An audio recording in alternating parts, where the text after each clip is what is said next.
Assalamualaikum warahmatullahi wabarakatuh. Selamat siang semuanya dan semoga kalian dalam keadaan baik-baik saja. Perkenalkan, nama saya Afreja Ramadhani Herdian dari kelas B Prodi Pendidikan Bahasa dan Sastra Indonesia. Kalian bisa manggil saya Reja. Dan saya juga belajar di FKIP Universitas Bula Warman. Oke, tanpa basa-basi, mari kita masuk ke materi awal. Pada materi awal, saya ingin menjelaskan tentang hakikat sejarah sastra Indonesia. Tapi sebelum itu, pasti banyak di antara kalian yang tidak mengetahui tentang sejarah sastra Indonesia. Maka dari itu, untuk memasuki materi awal, saya ingin bertanya, apa sih itu sastra? Jadi, sastra itu pada dasarnya merupakan ciptaan, sebuah kreasi yang bukan semata-mata sebuah imitasi. Lalu, sebagai wujud dari hasil ciptaan, karya sastra pada hakikatnya merupakan media yang menggunakan bahasa untuk mengungkapkan kehidupan manusia. Teruntuk sastra di Indonesia sendiri, sastra Indonesia memuat persoalan-persoalan seputar kehidupan masyarakat di Indonesia. Lalu, selain pengertian dari sastra, mari kita masuk ke sastra Indonesia. Apa sih itu sastra Indonesia? Sastra Indonesia adalah sebuah istilah yang melingkupi berbagai macam karya sastra yang berada di Indonesia. Istilah Indonesia sendiri mempunyai arti yang saling melengkapi, terutama dalam cakupan geografi dan sejarah politik di wilayah tersebut. Sastra Indonesia terbagi menjadi dua bagian besar, lisan dan tulisan. Serta menurut bentuknya, sastra Indonesia dibagi menjadi 4, yaitu prosa, puisi, prosa liris, dan drama.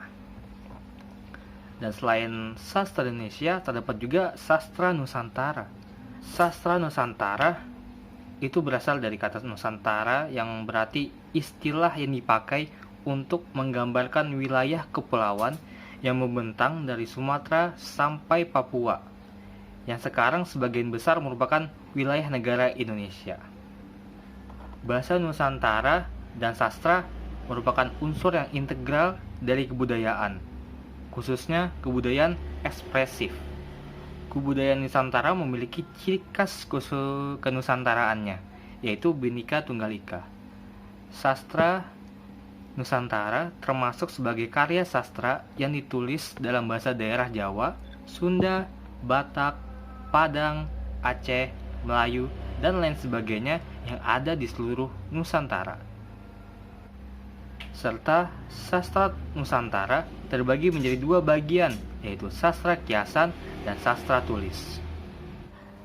Lalu kita akan masuk ke materi periodisasi sastra. Jadi, apa sih itu periodisasi sastra?